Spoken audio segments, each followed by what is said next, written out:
नमो तस्स भगवतो अरहतो सम्मा सम्बुद्धस्स। एनभिटिभी हेरिरहनुभएका सम्पूर्ण दर्शक वृन्दहरूमा म सबिका श्रेष्ठको हार्दिक नमन। अब म तपाईहरूलाई भगवान शाक्यमुनि गौतम बुद्धको जीवनी वाचन गरेर सुनाउँदैछु। यस पुस्तकका लेखक भिक्षु अमृतानन्द हुनुहुन्छ, साथै यसका अनुवादक श्री केशवलाल कर्मचारीज्यू हुनुहुन्छ। त्यसै गरी यस अडियो बुक बनाउनका लागि विशेष अनुरोध र आर्थिक सहयोग गर्नुहुने लन्डन निवासी युवा समाजसेवी तथा उपासिका अन्तिम तमुसोज्यूलाई एनभिटिभी परिवार हार्दिक कृतज्ञता व्यक्त गर्दछौँ। यस अडियो बुकको प्रायोजन नेपाल बुद्धिस्ट न्युजद्वारा गरिएको हो। अब हामी प्रथम खण्डको 14औं परिच्छेद वाचन गर्दैछौँ। भोलिपल्ट पनि भगवान बुद्ध भोजनको निम्ति राजभवनमा नै आए। त्यस दिन राजभवनमा चहल पहल थियो। नन्दकुमारलाई विवाह गरी राज्याभिषेक दिने मङ्गल उत्सव थियो। भगवान भोजन गरिसकेपछि मङ्गल धर्मोपदेश गरी नन्दकुमारलाई आफ्नो पात्र समात्न लगाई दरबारबाट फर्किए। भर्याङतिर पुगेपछि त यो पात्र भगवानले लिने होलान् नि भनी नन्दकुमार पछि पछि लागे, तर त्यहाँ भगवानले पात्र लिएनन्। फेरि तल ओर्लिएपछि ढोकातिर पुग्दा लिने होलान् नि भनी पछि पछि लागे, तर त्यहाँ पनि लिएनन्। नन्दकुमार साह्रै दुविधामा परे। न भगवानलाई पात्र ल्याऊ भन्नु, न आफू फर्कनु। असजिलो मान्दै अलि पर पुगेपछि लिने होलान्, अझ अलि परमा लिने होलान् भन्दा भन्दै उनी भगवान बुद्धको पछि पछि लागि निग्रोधारामसम्म पुगे।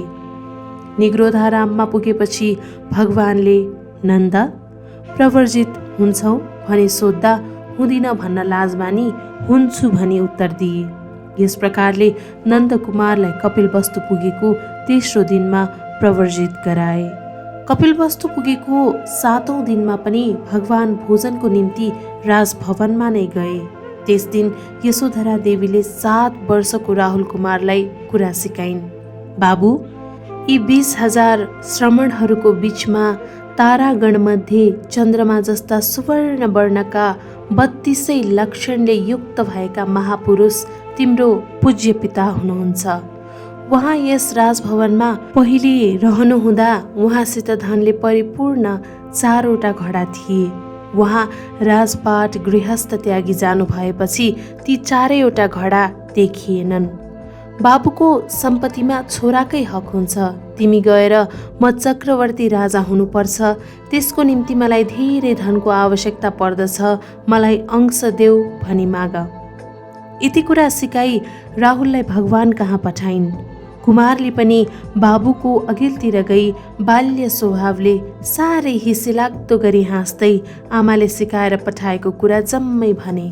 फेरि बा, तपाईको छायाले मलाई साह्रै आनन्द दिँदो रहेछ भन्दै बाल्य चञ्चलता देखाउँदै भगवानसँगै बस्न पुगे। भगवान भोजन गरिसकेपछि भुक्तानुमोदन गरी आसनबाट उठी राज्य भवनबाट बाहिर निस्किए। राहुल कुमार पनि बा, मलाई अंश दिनुहोस् भन्दै पछि पछि लागे। कुमारलाई कसैले पनि फर्केर जाऊ भनी भन्न हिम्मत गर्न सकेका थिएनन्। 7 वर्षको सानो कुमार निग्रोधारामसम्म नै पछि पछि लागे। बिहारमा पुगेपछि भगवान बुद्धले राहुल कुमारलाई संसार यात्रा मात्रै बढ्ने लौकिक धन दिने इच्छा नगरी संसार यात्रा समाप्त भई निर्वाण सम्पत्ति प्राप्त हुने सप्तार्य धन दिने अभिलाषा गरी आयुष्मान सारीपुत्रलाई डाके। सारीपुत्र अगाडि आइसकेपछि भगवानले राहुल कुमारलाई प्रव्रजित गर भनी आज्ञा दिए।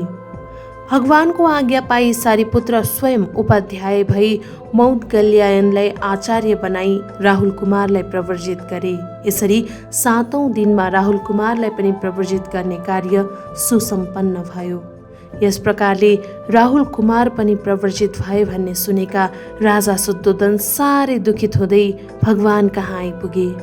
नाति पनि प्रव्रजित भएकोमा साह्रै दुःख मानी भगवानको समक्ष हृदयको वृत्तान्त कुरा सुनाई मातापिताको अनुमति बिना कुनै बालबालिकालाई प्रव्रजित गराउन नपाइने वर मागी राजा राजभवनतिर फर्के। त्यस बेलादेखि नै मातापिताका अनुमति बिना केटाकेटीहरू प्रव्रजित गर्न नपाइने नियम भगवानले बनाइदिए। त्यसको भोलिपल्ट पनि भगवान राजभवनमा भोजनको निम्ति गए। प्रातःकालको भोजन उपरान्त परिषदलाई धर्मोपदेश गरे।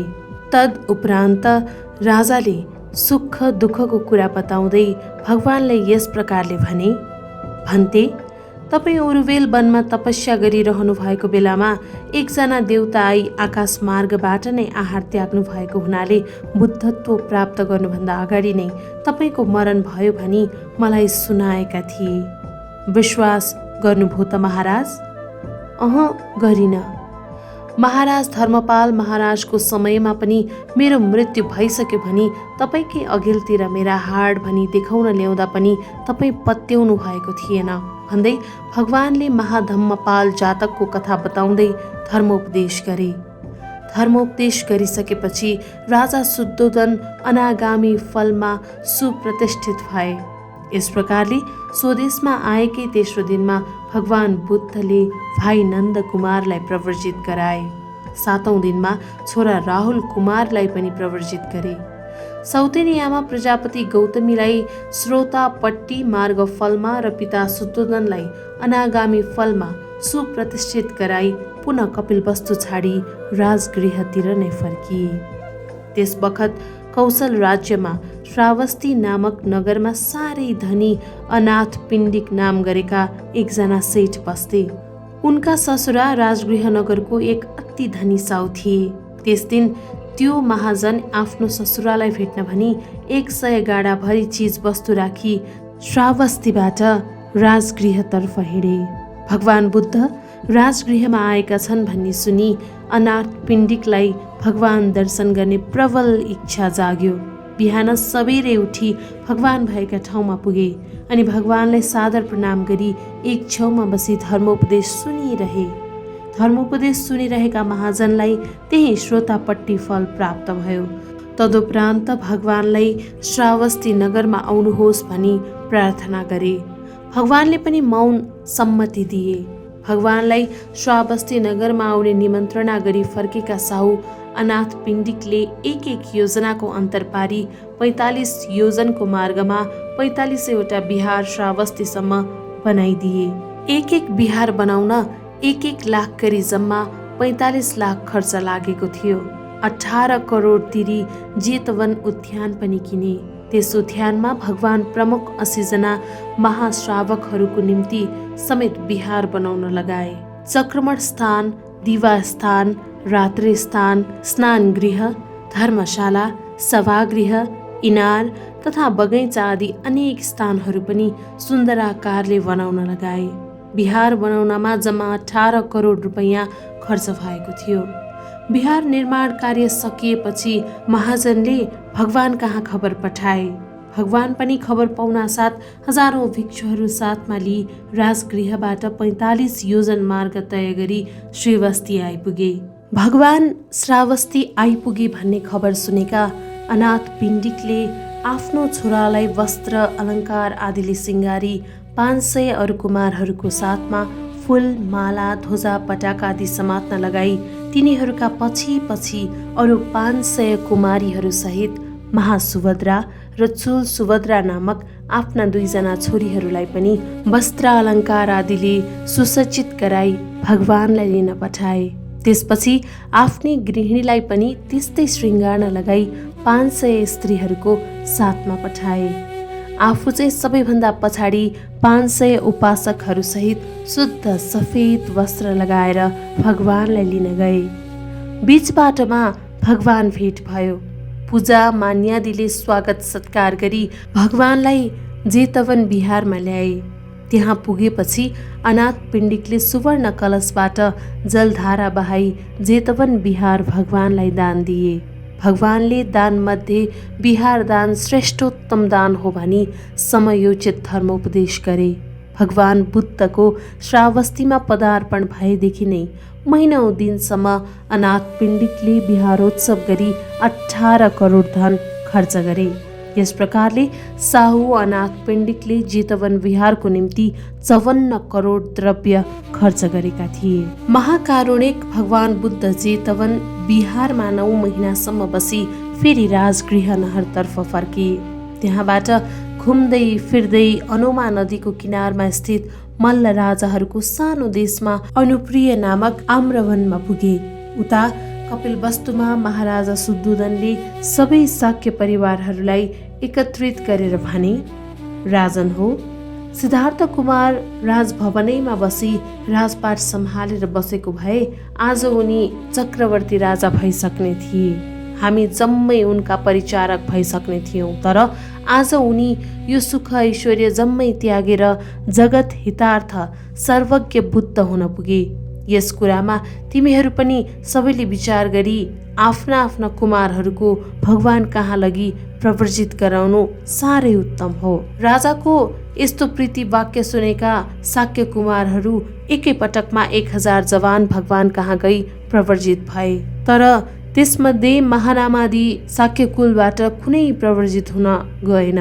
एक दिन भविष्य शाक्य राजा अनुरुद्ध, आनन्द, भगु, किम्भिल तथा देवदत्तादि 6 जना शाक्यहरू आफ्ना आफ्ना सैन्य लिई वन विहार गरिसकेपछि सकल सैन्यलाई फर्काई पठाई उपाली नामक नाउँ एकजनालाई मात्रै साथमा लिई अनुप्रिय वनतर्फ हिँडे।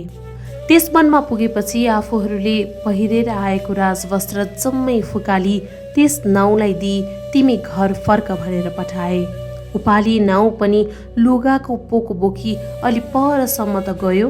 तर एकाएक उसको मनमा यस्तो विचार उठ्यो, यी शाक्य कुलका मानिसहरूको रिस बडो नराम्रो छ। यो लुगाको पोको मैले लिएर गएपछि यिनीहरूका आमा बुवाले सोध्लान् नि भोलि कि केही नगरी हाम्रा छोराहरूलाई मारेरै पो यसको लुगाको पोको लिएर आएको होला भनी मलाई मार्न पनि बेर छैनन्। म मात्र यस संसारमा दुःख खाएर बसिरहनु किन? रुखमा झुन्ड्याई उपाली पनि ती राजकुमारहरू गएको बाटो अगाडि बढ्यो। उनीहरूले तिमी किन फर्कियौ, लुगाको पोको खोइ नि भनी सोद्धा उपालीले जम्मै वृत्तान्त कुरा बतायो। यस प्रकारले उपाली नाउँ समेत ती 7 जना भगवान बुद्धको समक्ष पुगी बिन्ती गरे, भगवान, शाक्य कुलका मानिसहरू एकदम अभिमानी छन्। सबभन्दा पहिले यो हाम्रो नोकरलाई प्रवर्जित गर्नुहोस्। यसलाई वन्दना गरिसकेपछि मात्रै हामी प्रवर्जित हुन्छौँ। यसले गर्दा हाम्रो अभिमान दमन हुनेछ। भगवानले पनि तिनीहरूको कुरा सुनि सबैभन्दा पहिले उपालीलाई नै प्रवर्जित गरे। त्यसपछि ती अरू 6 जना राजकुमारहरू त्यस नाउँलाई वन्दना तथा नमस्कार गरिसकेपछि मात्रै प्रवर्जित भए। यस किसिमले शान्ति नायक शाक्य मुनिन्द्र बुद्ध भगवानले ठुलो सानो, धनी गरिब, छुत अछुत भन्ने क्षुद्र विचारको कुनै भेदभाव नराखी सकल मानव समाज उपर एकै प्रकारको मैत्री भाव राखी लाखौं प्रवर्ज्यापेक्षहरूलाई प्रवर्जित गरे। मानव समाज हितको निम्ति देश विदेश घुमी उपदेश दिँदै मोक्ष गवेशी अनेक विद्वानहरूलाई शिक्षा तथा विद्या दान गरे। करोडौं नरनारीहरूलाई दान, शील, भावना, मैत्री तथा प्रज्ञाको उपदेश दिई स्वर्ग र मोक्षको मार्ग देखाइदिए। स्त्री तथा पुरुषको पनि अलग अलग सङ्ग बनाइदिए। उभय पक्षीहरूलाई पनि समानाधिकार दिए। बुद्धिलाई प्रधान स्थानमा राखे। अन्धविश्वासले बुद्धको शिक्षा तथा धर्ममा कहीँ स्थान पाएन। बुद्धत्व प्राप्त गरिसकेपछि भगवानको प्रथम वर्षावास ऋषिपतन मृगदा वनमा बितेको थियो। द्वितीय, तृतीय तथा चतुर्थ वर्षावास चाहिँ राजगृह नगरको वेणुवनाराममा बित्यो र 5औं वर्षावास चाहिँ वैशाली नगरको कुटागारशालामा बिताएका थिए। महाराज शुद्धोधन पनि अब साह्रै बुढो भइसकेका थिए। एक दिन राजभवनमा श्वेत छत्रको मुनि बसेर ध्यान गर्न लागेका थिए। ध्यान बढाउँदा बढाउँदा अर्हत भई परिनिर्वाण पनि भए। महाराजको परलोक गमन भएपछि प्रजापति गौतमीको मनमा साह्रै विरक्त उत्पन्न भयो। एकजना नौ बोलाउन पठाई आफ्नो त्यतिको राम्रो केस मुण्डन गर्न लगाइन् अनि कासाय वस्त्र लगाई 500 शाक्य स्त्रीहरू साथमा लिई वैशाली नगरतिर हिँडिन्। महारानी गौतमीले पहिले पनि एकपटक भगवान निग्रोधा राममा छँदाखेरि प्रव्रज्या हुन मागेकी थिइन्, तर भगवानले प्रव्रजित हुने इच्छा नगर भनी 3 पटकसम्म पनि रोकेका थिए। तस्मात् आज गौतमी स्वयं आफैले शिरमुण्डन गरी कासाय वस्त्र धारण गरी बुद्धको समक्ष प्रव्रजित हुनको निम्ति आइपुगिन्। प्रजापति गौतमी कपिलवस्तुदेखि वैशाली नगरसम्म पैदल नै गइन्। त्यहाँ भगवान बसिरहेको कुटागार विहारको ढोका अघिल्तिर गई आँखाभरि आँसु गरी बसिरहिन्।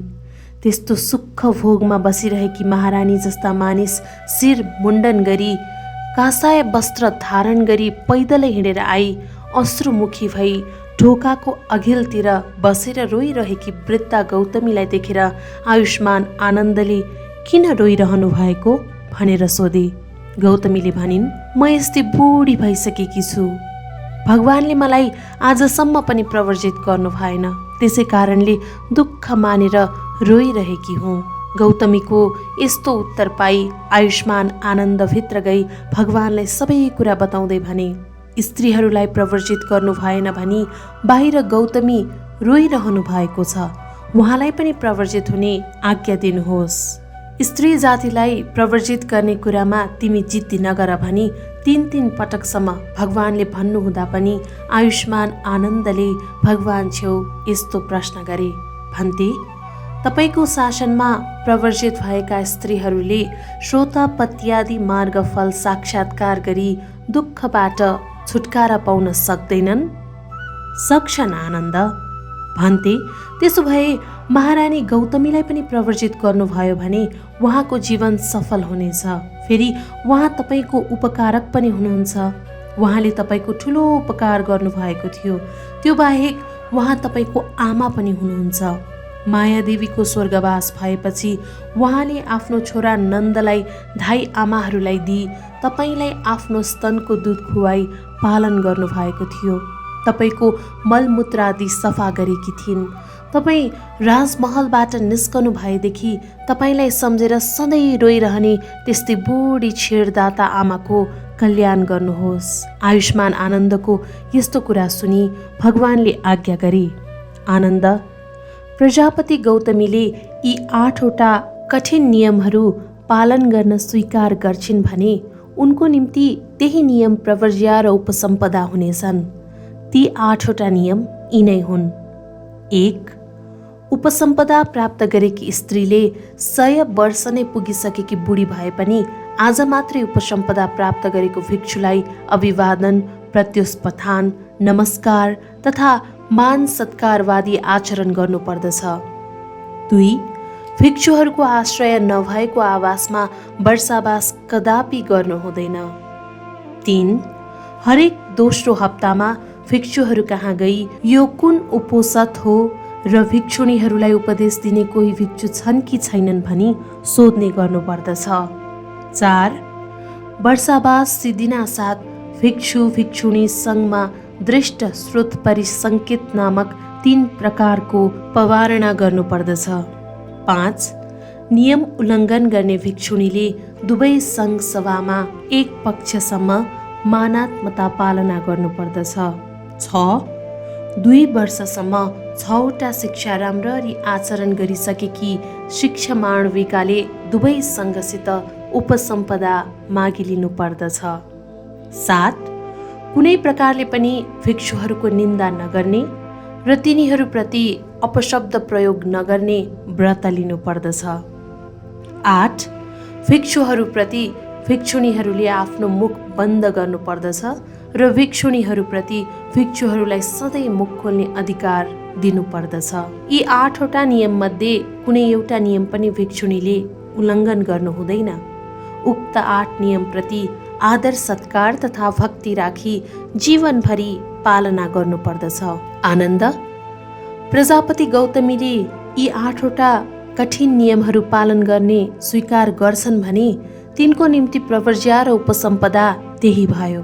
भगवान बुद्धको यस्तो आज्ञा सुनि आयुष्मान आनन्द गौतमी कहाँ गई सबै वृत्तान्त कुरा सुनाए। त्यसबेला गौतमीले भनिन्, आनन्द, सौन्दर्यको पुजारी कुनै युवक तथा युवतीलाई सुगन्धयुक्त फुलमाला दिँदा जसरी आनन्द मानेर त्यसले दुवै हात थापी लिई गलामा लाउँछ अथवा जुरोको शोभा बढाउँछ, त्यस्तै ती 8वटा कठिन नियमहरू म अत्यन्त गौरव आदरपूर्वक सहस्र शिरमा थापिलिन्छु।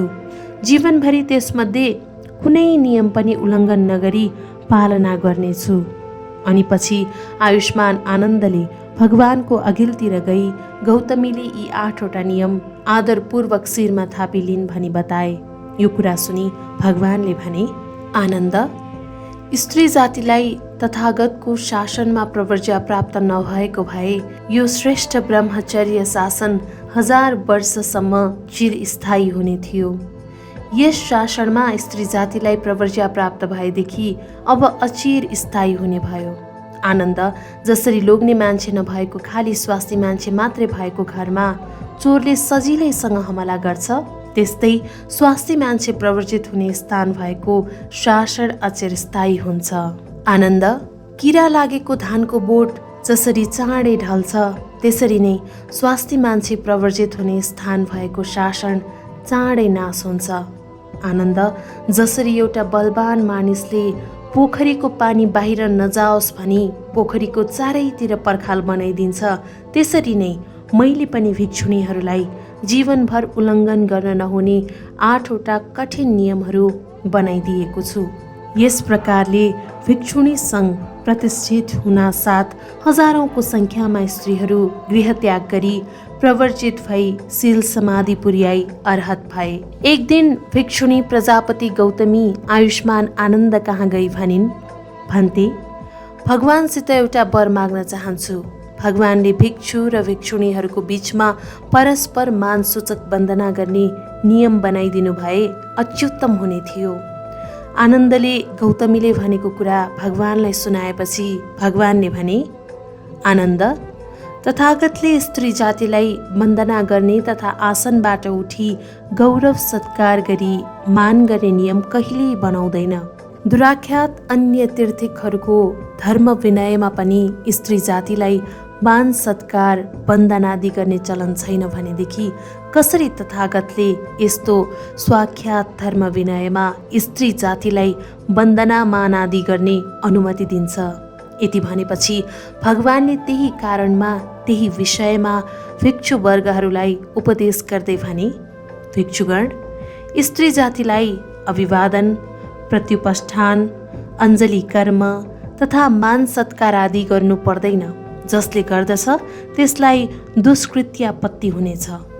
फेरि एक दिन भिक्षुणी प्रजापति गौतमी भगवान कहाँ गई अभिवादन गरी यसरी प्रार्थना गरिन्, भन्ते, मलाई तपाईँले यस्तो किसिमले एउटा संक्षिप्त धर्मोपदेश गर्नुहोस् जुन धर्मोपदेश सुनि म एक शून्यागारमा बसी अप्रमादी हुन सकूं। गौतमीको यस्तो प्रार्थना सुनि भगवानले आज्ञा गरे, गौतमी, जुन धर्मले वैराग बढाउनुको सट्टा संयोग बढाउँछ, जुन धर्मले असंस्कार बढाउनुको सट्टा संस्कार बढाउँछ, जुन धर्मले लोभ, असन्तोष, जनाकीर्ण र आलस्य मात्रै बढाउँछ, त्यो धर्म न धर्म नै हो, न विनय नै हो, न तथागतको शासन नै हो भनी तिमीले निश्चय रूपले जान।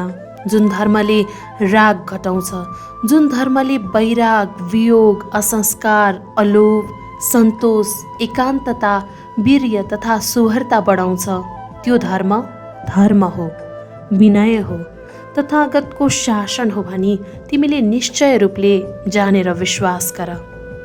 तत्परान्त एक दिन कपिलवस्तुमा राजभवनमा एक्लै बसिरहेकी यशोधरा देवीको मनमा यस्तो विचार उत्पन्न भयो, मेरा स्वामी राजपाट जम्मै त्यागी बुद्ध हुनुभयो, पुत्र राहुल पनि प्रवर्जित भएर गइसक्यो, राजमहलमा बसिरहनु भएकी सासु प्रजापति गौतमी पनि सयौं आइमाईहरू सहित प्रवर्जित हुन जानुभयो, म मात्र एक्लै यहाँ शमशानमा बसे झैँ गरी अभिमानी भएर किन बस्नु? प्रवर्जित भएर ज्ञान पाएँ भने छोराको मुख पनि सधैँ देख्न पाउनेछु, भगवानको दर्शन पनि प्रतिदिन प्राप्त हुनेछ। यस्तो विचार गरी विरक्त भई सयौं परिचारिकाहरू साथमा लिई यशोधरा देवी भिक्षुणी उपश्रयमा गई प्रवर्जित भइन्। प्रवर्जित भइसकेपछि उपाध्यायी र आचार्यहरूको सङ्गमा राहुल र भगवानको दर्शन प्रतिदिन गर्न पाइने गरी श्रावस्तीमा गई बसिन्। यस प्रकारले भगवान बुद्धको शासनमा भगवानका सकल परिवार प्रवर्जित भए। ज्ञात्यार्थचर्या पूर्ण गरी भगवानले बन्धुवर्ग सबैलाई जन्म मरणको बन्धनबाट छुटकारा पाइने शान्त प्रणितयुक्त निर्वाण पद प्राप्त गराए। नेपाल बुद्धिस्ट न्युजद्वारा प्रायोजित यस भगवान शाक्यमुनि गौतम बुद्धको जीवनीको प्रथम खण्डको 14औं र 15औं परिच्छेद यति नै रहेको छ। यस पुस्तक उपलब्ध गराउनुहुने मुनि विहारका श्रद्धेय भिक्षु गरुको स्थविरप्रति एनभिटिभी परिवार हार्दिक कृतज्ञता व्यक्त गर्दछ। अन्तिममा यस अडियो बुक मन परेमा लाइक, शेयर, कमेन्ट तथा सब्सक्राइब पनि गरिदिनुहोला। साधु साधु साधु।